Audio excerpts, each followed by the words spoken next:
지금 세계 경제계가 발칵 뒤집혔습니다. 국제통화기금 IMF가 28년 전 한국 경제 평가에 오류가 있었음을 공식 인정한 사실이 세계적 화제가 되고 있습니다. 대체 무슨 일이 있었기에 IMF가 공식적으로 한국에 대해 사과를 했을까요? 그 전에 잠깐 1초 만에 누를 수 있는 좋아요 버튼을 꼭 눌러주시면 이야기를 전달해 드리는데 아주 큰 힘이 됩니다. 그럼 지금부터 이야기 시작합니다. 저는 독일 출신의 국제통화기금 전직 이코노미스트 클라라 슈미트입니다. 1997년 아시아 금융위기 당시 한국 구조조정 패키지를 직접 설계했던 팀의 일원이었어요. 그때 저는 33세 나이로 IMF의 기대주였습니다. 하버드에서 박사학위를 받고 IMF에 입사한 지 3년 만에 아시아 위기 태스크포스에 발탁됐죠. 우리 팀은 당시 한국 경제에 대해 거의 만장일치의 결론을 내렸어요. 한국은 회복 불가능하다. 저 역시 숫자와 차트, 보고서에 기반해 그렇게 판단했습니다. 구조조정이 유일한 해법이라 굳게 믿었죠. 그날의 회의 장면이 아직도 선명합니다. 서류 더미 위로 커피 잔들이 늘어섰고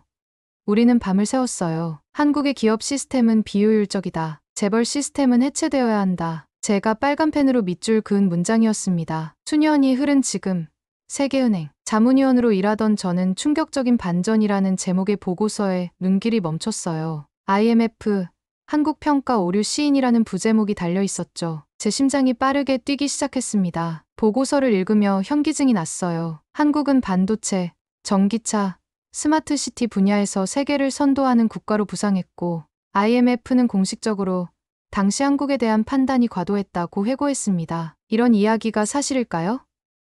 제가 과거에 판단한 그 한국과 지금의 한국이 같은 나라라니 창밖을 바라보며 25년 전 서울의 풍경이 떠올랐어요. 눈물 흘리는 회사원들, 금반지를 내놓는 시민들, 위기감에 휩싸인 도시. 그 한국이 어떻게 지금의 강국으로 변모했을까요? 내가 틀린 걸까? 아니면 그들이 정말 기적을 만든 걸까?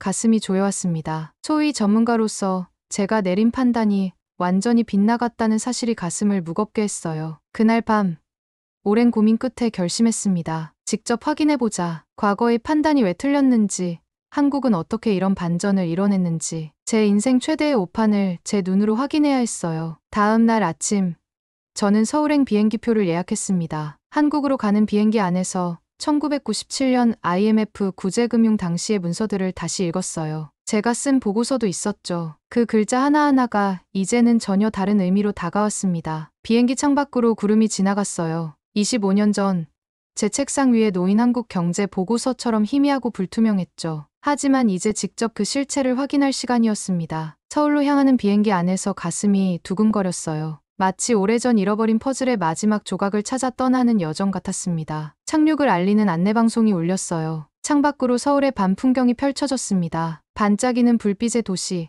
어디까지가 한강인지 구분이 안 될 정도로 현대적인 도시의 모습이 눈앞에 펼쳐졌어요. 이 도시가 25년 전 IMF의 지원을 받던 그 한국의 수도였다니 믿기지 않았습니다. 뭔가를 놓친 거야. 제 마음속에서 작은 목소리가 울렸어요. 우리는 뭔가 중요한 것을 보지 못했어. 서울에 도착한 첫날, 저는 인천공항에서 시내로 향하는 공항철도에 올랐습니다. 창밖으로 펼쳐진 풍경이 25년 전과는 완전히 달랐어요. 당시 제가 본 한국은 침체된 경제, 불안한 금융, 구조적 문제에 시달리는 나라였습니다. 하지만 지금 제 눈앞에는 첨단 도시 인프라와 활기찬 도시 풍경이 펼쳐졌어요. 호텔에 도착해 제일 먼저 한 일은 노트북을 열고 IMF 내부 문서들을 다시 검토하는 것이었습니다. 그때의 조건들이 얼마나 가혹했는지 다시금 확인했죠. 정리해고를 허용하라.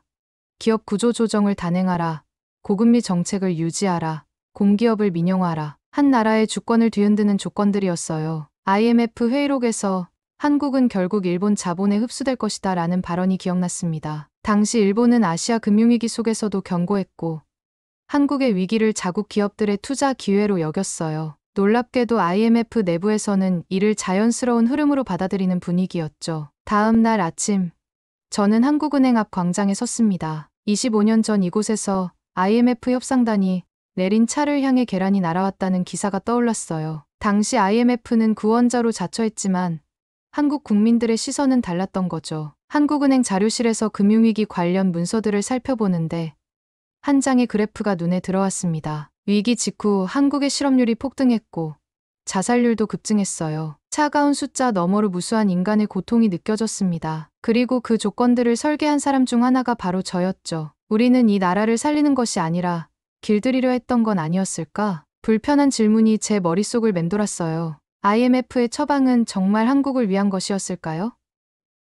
아니면 서구 금융 시스템의 승리를 확인하는 의식이었을까요? 서울 시내를 걷다 우연히 한 작은 박물관에 들어갔습니다. IMF 극복 기록관이란 이름의 임시 전시장이었어요. 입구에 붙은 문구가 가슴을 쳤습니다. 우리는 기억한다. 그리고 다시는 겪지 않을 것이다. 전시장 안에는 당시 신문 헤드라인들이 빼곡했어요. IMF, 한국의 사상 최대 구제금융, 구조조정 태풍, 한국 경제 강타, 일주일 만에 200만 명 실직. 그 시대를 살았던 사람들의 증언 영상도 있었습니다. 영상 속 한 중년 남성의 말이 귓가에 맴돌았어요. IMF는 우리가 무너질 거라 생각했지만 우리는 무너지지 않았다. 그의 눈빛에서 굳건한 자부심이 느껴졌습니다. 그날 밤 호텔 방에서 저는 25년 전 제가 작성했던 IMF 내부 보고서를 다시 읽었어요. 얼마나 폐쇄적이고 오만했는지를 새삼 깨달았습니다. 우리는 국제 경제 질서를 지키는 수호자로 자처했지만 실상은 얼마나 편협했던가요? 다음 날 서울대학교 경제학과 김윤석 교수를 만났습니다. 그는 당시 IMF 협상 과정에 참여했던 정부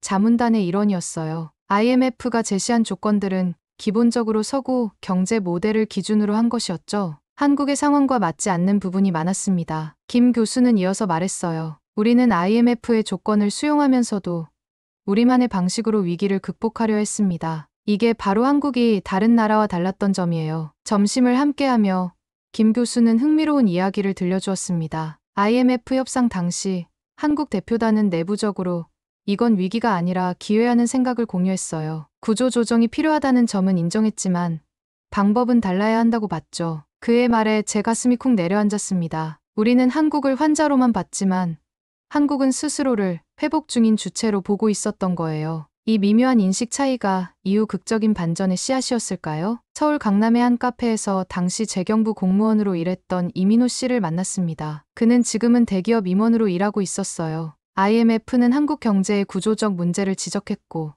그건 맞았어요. 하지만 처방전은 달라야 했습니다. 우리의 회복력을 전혀 고려하지 않았거든요. 이 씨는 당시 상황을 생생하게 기억했습니다. 정부 내에서는 IMF의 조건을 최소한으로 따르되 우리 방식으로 극복하자는 비공식 슬로건이 있었어요. 모두가 IMF를 졸업하는 그날만을 바라보고 있었죠. 저는 충격을 받았습니다. IMF의 엄격한 가이드라인 속에서도 한국은 자신들만의 방식으로 위기를 극복하려 했던 거였어요. 그리고 그것이 실제로 성공했습니다. 호텔로 돌아오는 택시 안에서 운전기사와 대화를 나눴습니다. 60대로 보이는 그분은 IMF 시절을 또렷이 기억하고 있었어요. 당시 회사에서 해고됐지만 택시 운전으로 다시 일어섰습니다. 많은 사람들이 그랬어요. 우리는 그냥 무너지지 않았을 뿐입니다. 그날 밤 노트북을 열고 메모를 정리하며 생각했어요. 한국은 IMF의 틀을 수용하면서도 그 틀을 벗어나 스스로 부활의 길을 걸었구나. 제가 과거에 본 숫자와 지표는 이런 국민적 회복력을 담아내지 못했던 겁니다. 다음 날 아침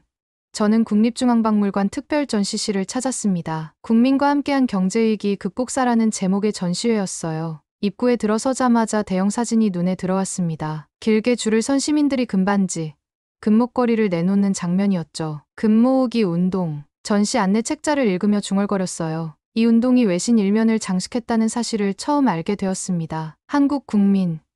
나라 빚 갚기 위해 금을 내놓다. 전례 없는 애국심. 한국인들, 금을 기부하다 같은 헤드라인이 전 세계를 놀라게 했던 거죠. 영상관에서는 당시 뉴스 클립들이 상영되고 있었습니다. 여성들이 결혼 반지를 내놓고 노인들이 평생 모은 금을 내고 심지어 어린아이들까지 저금통을 들고 나온 모습에 숨이 멎었어요. 한 어린이의 말이 가슴을 찔렀습니다. 우리나라가 어려우니까 저금통을 가져왔어요. 이 장면들을 보며 저는 IMF 회의실에서의 대화가 떠올랐습니다. 당시 고위 인사 중 한 명이 이 운동에 대해 감성적인 쇼에 불과하다고 평했던 거예요. 우리는 이 운동의 실질적 가치를 의심했습니다. 금 몇 톤으로 수백억 달러의 부채를 해결할 수 없다는 냉정한 계산이었죠. 하지만 전시장에서 만난 전직 금융위원회 관계자 박정우 씨의 말은 달랐어요. 금 모으기 운동의 진짜 가치는 금액이 아니라 메시지였습니다. 국제금융시장에 이 나라는 결코 무너지지 않을 것이라는 강력한 신호를 보낸 거죠. 박 씨는 당시 금융당국 내부 분위기를 전해주었습니다. IMF 조건 이행 과정에서 가장 큰 고민은 국제시장의 신뢰 회복이었어요. 그런데 국민들이 자발적으로 금을 모아 외환보유고에 보탠다는 뉴스가 전해지자 해외 투자자들의 시선이 바뀌기 시작했죠. 저는 한국은행 자료실에서 당시 외환시장 동향 보고서를 찾아봤습니다. 놀랍게도 금 모으기 운동이 한창이던 시기에 한국 국채 금리가 점차 안정되기 시작했어요. 투자자들이 한국 경제에 대한 신뢰를 회복하기 시작한 증거였습니다. 전 시장에서 만난 한 노인의 증언 영상이 가슴을 울렸어요. 나라는 무너져도 우리의 정신은 무너지지 않습니다. 우리는 항상 어려울 때 하나가 되었어요. 그의 떨리는 목소리에서 단단한 결의가 느껴졌습니다. 이 운동에 관한 학술 논문을 읽으며 새로운 사실을 알게 되었어요. 금 모으기 운동은 단순한 애국심의 발로가 아니라 경제위기 속에서 시민들이 찾은 주체적 해결책이었다는 겁니다. 시민들은 정부나 IMF에만 의존하지 않고 스스로 위기 극복의 주체가 되고자 했던 거예요. 종로에 있는 작은 금은방을 방문했습니다. 70대 노인인 주인장은 당시 상황을 생생하게 기억하고 있었어요. 제 가게 앞에 줄이 길게 섰어요. 사람들이 결혼반지부터 갑오로 간직하던 금부치까지 모두 내놓았죠. 어떤 분들은 금을 내놓으며 울기도 했습니다. 그는 잠시 말을 멈추고 서랍에서 낡은 신문 스크랩을 꺼냈어요. 여기 보세요. 제 가게 앞에서 찍힌 사진입니다. 노란 신문지에는 긴 줄을 서서 기다리는 시민들의 모습이 담겨 있었습니다. 그때 우리는 무엇인가를 믿었어요. 정부도 IMF도 아닌 우리 자신을 믿었던 겁니다. 노인의 말에 깊이 공감했습니다. 저녁에는 KBS 다큐멘터리 제작자 김수영 씨를 만났어요. 그녀는 금 모으기 운동 25주년 특집 다큐멘터리를 제작 중이었습니다. 외국인들은 이해하기 어려울 수 있지만 한국인들에게 이 운동은 단순한 금전적 지원이 아니라 국가적 자존심의 회복이었어요. 김 씨는 재미있는 통계를 보여주었습니다. 금 모으기 운동 기간 동안 외국인들의 한국 기업 주식 매수가 증가했어요. 이 운동이 외국인 투자자들에게 한국은 달라라는 메시지를 전달한 겁니다. 그날 밤 호텔방에서 노트북을 펼쳐 메모했습니다. 이건 단순한 통화가치 회복이 아니라 신뢰의 회복이었다. 당시 IMF의 경제 모델은 숫자와 지표만 주목했지만 경제의 근간인 신뢰라는 무형의 가치를 간과했던 거예요. 버스를 타고 이동하며 창밖을 바라봤습니다. 번화한 서울 거리를 보며 생각했어요. 이 도시는 무너졌다가 다시 일어섰구나. 그리고 그 부활의 시작은 정부의 정책이나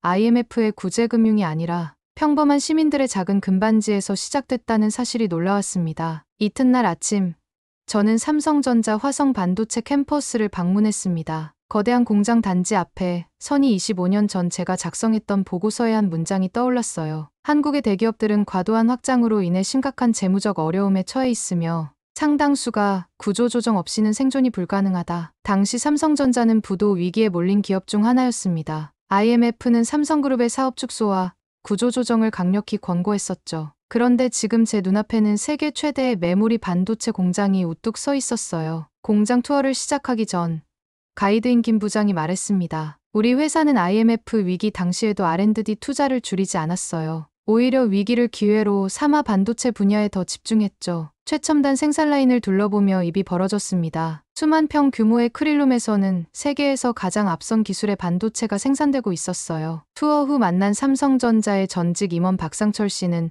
당시 상황을 생생하게 전해주었습니다. IMF 당시 우리는 생존을 위해 여러 사업을 정리했지만 미래를 위한 투자만큼은 포기하지 않았어요. 회사는 직원들의 급여를 삭감하면서도 R&D 예산만큼은 늘렸습니다. 이게 우리의 반격이었죠. 저녁에는 현대자동차 울산 공장을 방문했어요. 세계에서 단일 규모로는 가장 큰 자동차 공장이었습니다. 여기서도 비슷한 이야기를 들었어요. 위기 속에서도 미래를 향한 투자를 멈추지 않았다는 것. 공장을 안내해준 이 과장은 자랑스럽게 수소차 생산 라인을 보여주었습니다. IMF 이후 우리는 빠른 추격자에서 선도자로 전략을 바꿨어요. 단순히 외국차를 모방하는 것이 아니라 우리만의 기술을 개발하기 시작했죠. 저는 특히 로보틱스 기술이 접목된 생산 라인에 눈길이 갔습니다. 인간과 로봇이 완벽한 조화를 이루며 작업하는 모습이 인상적이었어요. 이건 생존이 아닌 반격이네요.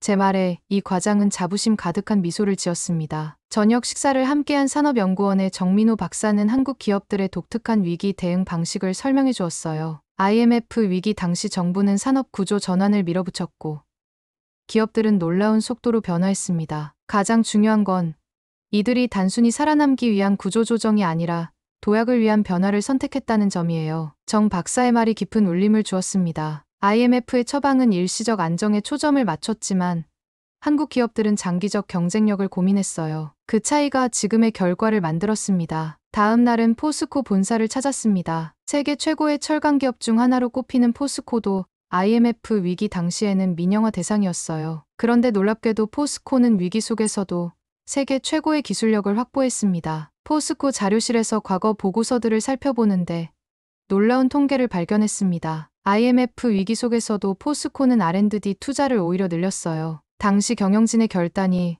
지금의 글로벌 경쟁력을 만들었다는 분석이었죠. 기술연구소를 방문했을 때 수석연구원 한태영 박사는 이렇게 말했습니다. 위기 때 대부분 기업들은 연구개발비를 가장 먼저 삭감하지만 우리는 정반대로 가기로 했어요. 그게 살 길이라고 믿었습니다. 서울로 돌아오는 KTX 안에서 과거 IMF의 정책 처방이 얼마나 일률적이었는지 되돌아보았어요. 우리는 효율만 따졌고 이 나라 기업들의 생존 본능은 전혀 잃지 못했습니다. 한국 기업들은 단순한 부활이 아니라 세계 시장에서 독자적 전략으로 경쟁하기 시작한 거였어요. 마지막으로 인천 송도에 위치한 스마트시티 프로젝트 현장을 방문했습니다. 25년 전 황량한 간척지였던 이곳은 이제 첨단 기술의 집약체로 변모했어요. 도시 계획자 김민준 씨는 자랑스럽게 설명했습니다. IMF 이후 우리는 따라가는 나라에서 이끄는 나라로 패러다임을 전환했어요. 이 스마트시티도 그런 흐름의 하나입니다. 과거 외국 모델을 수입하던 입장에서 이제는 우리 모델을 수출하는 위치가 되었죠. 저는 송도의 높은 빌딩에서 바다를 바라보며 생각했습니다. 이건 IMF가 만든 게 아니라 한국이 자력으로 창조한 역사다. 우리 IMF의 역할은 생각보다 훨씬 작았고 한국의 저력은 우리가 예상했던 것보다 훨씬 강했던 겁니다. 호텔로 돌아와 그날의 기록을 정리하며 깊은 반성이 밀려왔어요. IMF는 위기에 처한 국가들에게 표준화된 처방을 내렸고 한국도 예외는 아니었습니다. 하지만 한국은 그 표준화된 틀을 자신들의 방식으로 재해석했어요. 구조조정과 개혁을 받아들이되 미래를 향한 투자는 결코 포기하지 않았던 겁니다. 서울 외곽의 작은 마을 파주에 도착했습니다. IMF 당시 정리해고된 후 이곳에 정착했다는 정민석 씨 부부를 만나기 위해서였어요. 그들의 집은 깔끔한 2층 주택이었고 뒤편으로는 넓은 스마트팜 시설이 보였습니다. 정 씨는 IMF 당시 대기업에서 근무하다 구조조정으로 직장을 잃었어요. 당시 저는 36이었습니다. 두 아이는 어렸고 아내는 전업주부였죠. 하루아침에 모든 것이 무너진 것 같았어요. 그가 이끄는 대로 스마트팜 시설을 둘러보았습니다. 최첨단 장비들이 농작물 상태를 모니터링하고 있었어요. 위기 후 저는 고향으로 돌아왔습니다. 농사지을 땅이 있었거든요. 처음에는 전통적인 방식으로 농사를 지었지만 점차 기술을 접목하기 시작했어요. 그의 아내 김영희 씨는 유기농 음식을 전문으로 하는 분식점 체인 자연밥상의 대표였습니다. 그녀는 남편이 실직한 후 집에서 만든 반찬을 파는 것으로 사업을 시작했어요. 처음에는 아파트 분여회에서 소문이 나서 주문이 들어왔어요. 그러다 점차 사업을 확장했죠. 점심으로 김 씨가 준비한 건강식을 먹으며 대화를 이어갔습니다. 정치는 믿지 않았지만 이웃은 믿었어요. 우리 동네 사람들은 서로 도우며 위기를 넘겼습니다. 그들의 말에서 강한 공동체 의식이 느껴졌어요. 정 씨는 이제 인근 농업기술센터에서 강의도 하고 있었습니다. IMF 이후 많은 사람들이 귀농했어요. 저는 그들에게 스마트팜 기술을 가르치고 있죠. 위기가 우리를 농부로 만들었지만 기술이 우리를 미래 농업의 선구자로 만들었습니다. 그들의 이야기를 들으며 깨달았습니다. 이들은 단순히 수치를 바꾼 것이 아니라 삶의 방식 자체를 바꾸었어요. 그리고 그 과정에서 더 나은 미래를 창조해냈죠. 다음 날은 인천의 한 작은 공장을 방문했습니다. K-테츠라는 이름의 이 회사는 자동차 부품을 만드는 중소기업이었어요. 대표 이상민 씨는 IMF 당시 대기업에서 연구원으로 일하다 퇴직한 엔지니어였습니다. 구조조정으로 제가 속한 팀이 통째로 해체됐어요. 당시 우리는 미래 자동차 기술을 연구하던 팀이었죠. 회사를 나온 후 팀원 5이 모여 이 회사를 세웠습니다. 이 씨의 목소리에는 자부심이 묻어났어요. 공장 내부는 깔끔하고 체계적이었습니다. 직원들은 대부분 이 씨와 함께 대기업을 나온 엔지니어들이었어요. 처음에는 정말 어려웠습니다. 하지만 우리에게는 기술력이 있었고 그게 우리의 무기였죠. 이제 KTH는 글로벌 자동차 회사들의 첨단 부품을 공급하는 회사로 성장했습니다. IMF가 아니었다면 저는 평생 대기업 연구원으로 은퇴했을 거예요. 위기가 저를 기업가로 만들었습니다. 서울 근교의 카페에서 박사학위를 가진 바리스타를 만났습니다. 심재호 씨는 IMF 당시 연구소 취업이 좌절되자 유학길에 올랐고 커피를 연구하며 박사학위를 받았어요. 귀국 후 그는 커피 연구소라는 이름의 카페 체인을 열었습니다. 처음에는 직업을 잃어 절망했지만 결과적으로 제 진짜 열정을 찾게 됐어요. 이제 저는 대한민국 커피 품질을 높이는 일에 기여하고 있습니다. 그의 카페는 이제 한국을 대표하는 커피 브랜드로 성장했어요. 이런 이야기들을 들으며 조용히 일기장에 적었습니다. 이 나라는 숫자가 아니라 사람으로 살아났다. 과거 IMF 문서에서 단순 실업자로 표기됐던 사람들이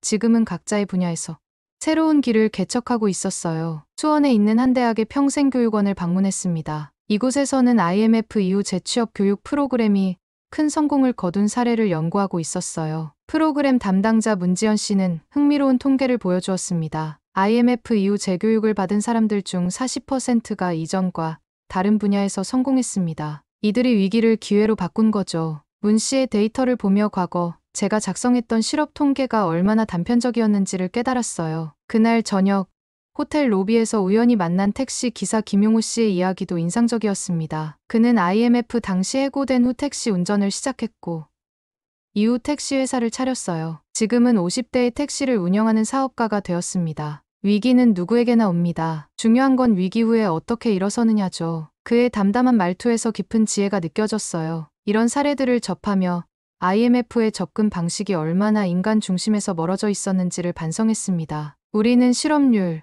GDP, 외환보유고 같은 숫자에만 집중했지만 경제의 진짜 주체인 사람에 대한 이해가 부족했던 거예요. 서울의 한 재래시장을 방문했을 때 상인회장 이명숙 씨는 IMF 당시의 기억을 들려주었습니다. 시장이 무척 어려웠어요. 그런데 상인들이 모여 우리 살 길은 우리가 찾자며 시장 현대화 사업을 시작했죠. 정부 지원금도 받았지만 우리 스스로 변화를 만들어냈습니다. 시장은 활기찼고 전통과 현대가 조화를 이루고 있었어요. 와이파이가 설치되어 있고 모바일 결제가 가능했으며 깔끔한 시설이 눈에 띄었습니다. IMF가 우리를 변화하게 했어요. 생존을 위해, 그리고 더 나은 미래를 위해. 이 모든 이야기를 들으며 제 마음속에 확신이 자라났습니다. 경제 회복은 정부 정책이나 국제기구의 지원만으로 이루어진 것이 아니었어요. 무수한 개인들의 회복력, 적응력, 그리고 미래를 향한 의지가 이 나라를 일으켜 세운 것이었습니다. 서울대학교 경제학과에서 특강을 맡게 되었습니다. 국제금융위기와 경제회복이라는 주제였어요. 강의를 준비하며 IMF 보고서에 적힌 과잉 교육열 항목이 떠올랐습니다. 당시 우리는 한국의 높은 대학 진학률을 문제로 지적했었죠. 비용 대비 효율성이 떨어지는 과잉 교육이라고 평가했던 그 교육 시스템이 지금은 한국 경제의 핵심 경쟁력으로 꼽히고 있다니 아이러니했습니다. 강의실에 들어서자 약 200명의 학생들이 앉아 있었어요. 첫 질문부터 놀라움의 연속이었습니다. 학생들은 단순한 IMF 역사가 아니라 통화 스와프, 외환파 생상품, 글로벌 금융 시스템의 구조적 취약점까지 질문했어요. 한 학생은 바젤 III 규제가 신흥국 경제에 미치는 영향에 대해 물었고, 다른 학생은 디지털 화폐와 전통적 금융위기 대응의 차이점을 질문했습니다. AI, 반도체, ESG 분야까지 능숙하게 토론하는 학생들의 수준에 압도됐어요. 강의가 끝나갈 무렵 한 여학생이 손을 들고 조용히 물었습니다. 왜 IMF는 당시 한국을 그렇게 비관적으로 봤나요? 우리의 잠재력을 전혀 보지 못했던 건가요? 순간 강의실이 조용해졌습니다. 모든 학생들의 시선이 저에게 집중됐어요. 저는 망설이다가 결국 솔직하게 답했습니다. 그땐 진심으로 몰랐어요. 한국이 이렇게 해낼 줄은요. 우리는 숫자와 모델에만 집중했고 사람에 대한 이해가 부족했습니다. 특히 교육의 진정한 가치를 제대로 평가하지 못했어요. 제 솔직한 고백에 강의실은 잠시 정적이 흘렀고 그때 교수와 학생들이 박수를 쳤습니다. 그들은 제 솔직함을 격려해 주었어요. 그 순간 저는 처음으로 이 나라의 진짜 자산은 사람이라는 사실을 뼛속까지 느꼈습니다. 강의 후 만난 경제학과 학생들은 더욱 놀라웠습니다. 그들은 이미 스타트업을 운영하거나 국제 컨퍼런스에서 발표한 경험이 있었어요. 학생 창업 지원센터를 방문했을 때 20대 청년들이 AI, 바이오, 친환경 에너지 분야에서 혁신적인 아이디어를 실현하고 있었습니다. 한 창업팀은 작년에 실리콘밸리에서 투자를 유치했고 다른 팀은 동남아시아 시장 진출을 준비 중이었어요. 그들에게 IMF는 역사책에서나 배우는 사건이었지만 그 위기를 극복한 선배 세대의 정신은 분명히 이어받고 있었습니다. KAIST를 방문했을 때는 한국 기술 교육의 수준을 실감했습니다. 세계적 수준의 연구실에서 학생들은 양자 컴퓨팅, 첨단 반도체, 인공지능 연구에 몰두하고 있었어요. 교수님들은 이미 글로벌 기업들과 공동 연구를 진행 중이었죠. KAIST 전자공학과 김태현 교수는 흥미로운 관점을 들려주었습니다. IMF 위기는 역설적으로 한국 교육의 질적 전환점이 되었어요. 양적 성장에서 질적 성장으로 패러다임이 바뀌었죠. 단순 암기식 교육에서 창의적 문제 해결 중심으로 변화했고 그 결과가 지금 나타나고 있습니다. 그의 말처럼 IMF 이후 한국 교육은 큰 변화를 겪었습니다. 더 많은 학생들이 해외 유학을 경험했고 글로벌 시각을 가진 인재들이 돌아와 한국 사회에 새로운 바람을 불어넣었어요. 저녁에는 대학생들과의 간담회 자리가 마련되었습니다. 한 학생이 유니콘 기업 창업에 대한 꿈을 이야기할 때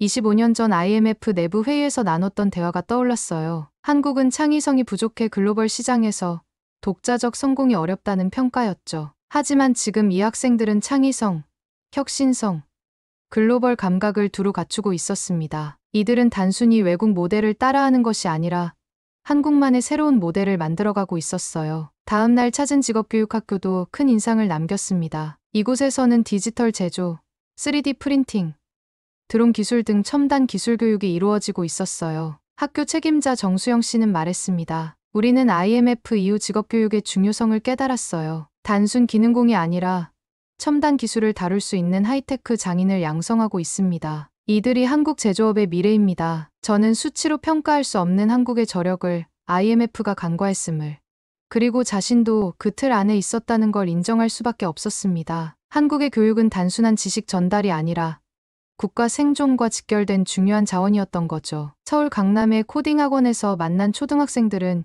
이미 자신만의 앱을 개발하고 있었습니다. 10살짜리 소년이 개발한 환경보호 게임앱을 보며 미래를 내다보는 듯했어요. 한 초등학교 교사는 말했습니다. 아이들에게 위기와 극복의 DNA가 있어요. IMF를 겪은 부모 세대의 교훈이 자연스럽게 전해진 것 같습니다. 우리 아이들은 어려움을 두려워하지 않아요. 교육부 관계자와의 면담에서는 흥미로운 정책 변화를 들었습니다. IMF 이후 한국 교육은 창의성, 문제 해결력, 글로벌 역량 강화에 초점을 맞추기 시작했다는 거예요. 그리고 이제 그 결실이 나타나고 있었습니다. 이 모든 경험을 통해 저는 IMF가 가장 크게 오판했던 부분이 바로 인적 자본의 가치였음을 깨달았습니다. 우리는 단기적 경제 지표에만 집중했지만 장기적 관점에서 한국의 진짜 경쟁력은 바로 사람이었던 거예요. 워싱턴으로 돌아가기 전 마지막으로 IMF 당시 한국에 파견되었던 동료 마이클 브래드쇼와 화상통화를 했습니다. 그는 현재 IMF 아시아 담당 부국장으로 일하고 있었어요. 클라라, 요즘 한국에 대한 새로운 연구를 시작했어. IMF 이후 한국의 회복이 왜 다른 나라들과 달랐는지 분석 중이야. 마이클의 말에 귀가 쫑긋했습니다. 그는 당시 일본의 개입 정황에 대한 새로운 자료를 보내왔어요. 놀랍게도 일본은 IMF 구제금융 과정에서 한국을 우호적 인수처로 삼고자 했던 의도가 드러났습니다. 당시 일본 언론은 한국을 절호의 투자 기회라고 표현했어. 일본 정부는 한국 기업들을 대규모로 인수할 계획을 세웠고 IMF 일부 고위직도 이를 암묵적으로 지원했지. 마이클의 말에 충격을 받았습니다. 그런데 한국은 생각보다 강했어. 그들은 일본 자본의 무분별한 진입을 효과적으로 차단하면서도 필요한 외국인 투자는 유치했지. 전략적으로 매우 현명했어. 그의 분석은 계속되었습니다. 마이클은 IMF 내부에서도 드물게 한국은 다를 수 있다는 소수 의견을 제시했던 사람 중 하나였어요. 그의 예측이 맞았음을 이제야 인정할 수밖에 없었습니다. 저는 서울에서의 경험을 공유했고 마이클은 깊이 공감했어요. 우리가 놓친 건 숫자 너머의 사람들이야. 한국인들의 단결력, 위기 대응 능력, 그리고 미래를 향한 투자 의지. 이건 경제 모델로는 예측할 수 없는 요소였지. 통화를 마친 후 저는 IMF 후속 보고서 초안을 작성하기 시작했습니다. 맨 앞에 이렇게 적었어요. 한국은 실패의 교과서가 아니라 재기의 교본이다. 마지막 날 저는 서울 시내 거리를 걸으며 생각에 잠겼습니다. 25년 전 이 거리에는 실업자들의 시위가 있었고 기업들은 도산 위기에 처해 있었어요. 그런데 지금의 서울은 활기차고 미래지향적인 도시로 변모해 있었습니다. 한국은행 경제연구소 소장 박정민 박사와의 마지막 인터뷰에서 그는 흥미로운 관점을 제시해 주었어요. IMF 위기는 우리에게 축복이었을까요? 재앙이었을까요?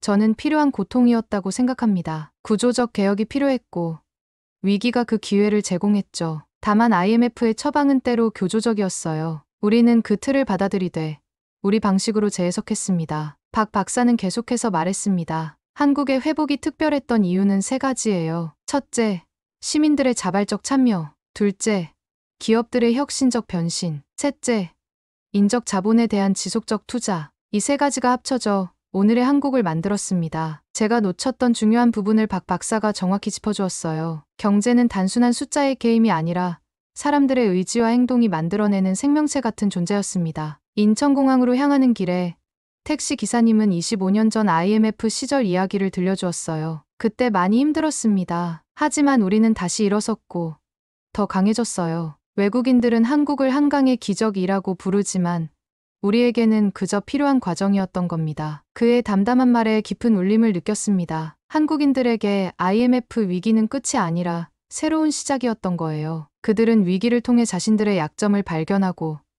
더 강한 국가로 거듭났습니다. 인천공항에 도착해 출국 준비를 하며 노트북을 열어 최종 리포트를 정리했습니다. 한국의 회복은 단순한 경제 지표의 개선이 아니라 국가적 정체성과 가치의 재발견이었다. 이제 저는 과거의 오판을 인정하고 진실을 전할 준비가 되었어요. 워싱턴으로 돌아온 후 저는 하버드대학교 국제경제포럼에서 연사로 초청받았습니다. 아시아 금융위기 25년 교훈과 반성이라는 주제의 대규모 컨퍼런스였어요. 전 세계 경제 전문가들과 정책 결정자들이 참석하는 자리였죠. 발표를 준비하며 밤을 새웠습니다. 이번 발표는 단순한 학술적 논의가 아니라 제 인생 최대의 오판에 대한 고백이기도 했어요. 슬라이드 첫 장에는 1997년 서울의 사진과 현재의 서울 사진을 나란히 배치했습니다. 포럼장에 들어서자 수백 명의 청중이 앉아 있었어요. 전 IMF 총재, 세계은행 인사들, 각국 중앙은행 관계자들, 그리고 주한한국대사관 관계자들도 보였습니다. 마이크 앞에 선 저는 깊게 숨을 들이마시고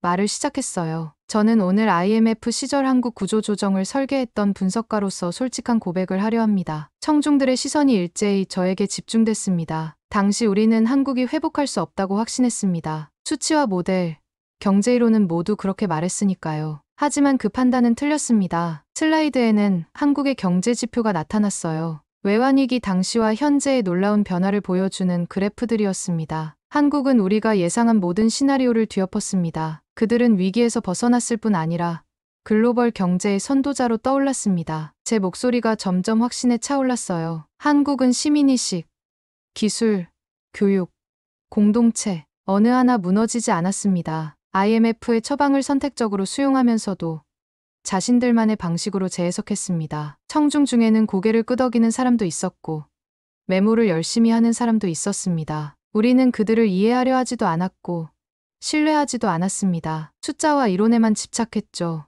이제 와서 고백합니다. 슬라이드에는 금 모으기 운동 당시의 사진이 떴습니다. 이것이 우리가 가장 크게 오판한 부분입니다. 우리는 이를 감정적 쇼라고 치부했지만 실제로는 강력한 신뢰 회복의 신호였습니다. 이어서 삼성전자, 현대자동차, 포스코 같은 기업들의 성공 사례를 설명했어요. 이들은 단순히 살아남은 것이 아니라 세계 시장에서 선도적 위치를 차지했습니다. 위기를 기회로 전환한 것이죠. 마지막 슬라이드에는 서울의 야경과 함께 이런 문구를 넣었습니다. 우리가 한국에게서 배워야 할 교훈 숫자, 너머의 사람을 보라. 결론적으로 IMF의 처방은 부분적으로 효과가 있었습니다. 하지만 한국의 회복은 그 이상이었어요. 우리가 예측하지 못한 인간적 요소가 결정적 역할을 했습니다. 이제 국제금융기구들은 더 겸손해져야 합니다. 각 국가의 고유한 특성과 잠재력을 존중해야 합니다. 제 발표가 끝나자 포럼장은 숙연해졌고 이내 박수가 터져 나왔습니다. 질의응답 시간.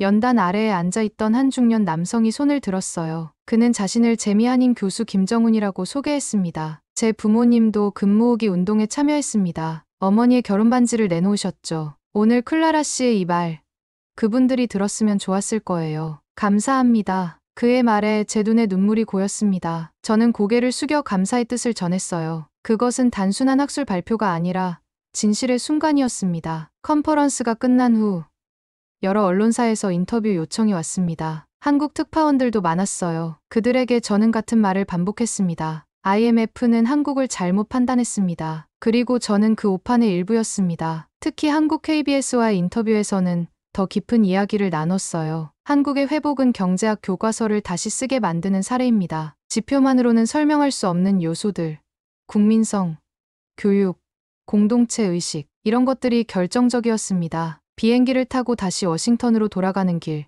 창밖으로 구름을 바라보며 지난 여정을 되돌아봤습니다. 저는 IMF 시절 한국을 방문했을 때와는 완전히 다른 사람이 되어 돌아가고 있었어요. 25년 전, 저는 숫자와 차트, 경제 모델을 믿었습니다. 그러나 이제 저는 그 숫자 너머에 있는 사람들의 이야기를 보게 되었어요. 경제는 단순한 계산이 아니라 인간의 의지와 가치가 만들어내는 살아있는 유기체라는 것을.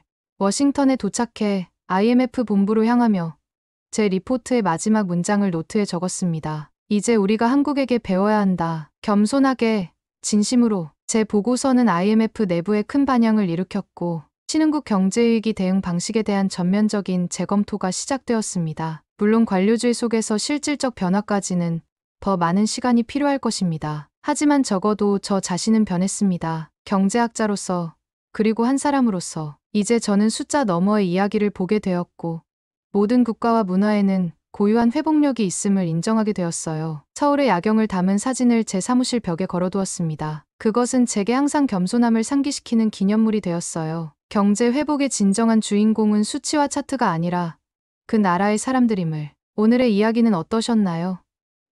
긴 시간 함께해 주셔서 진심으로 감사드립니다. 마음에 드신 부분이 있으시다면 댓글을 남겨주시고 구독과 좋아요 부탁드리겠습니다. 내일은 더 깊은 감동으로 다시 인사드리겠습니다. 감사합니다.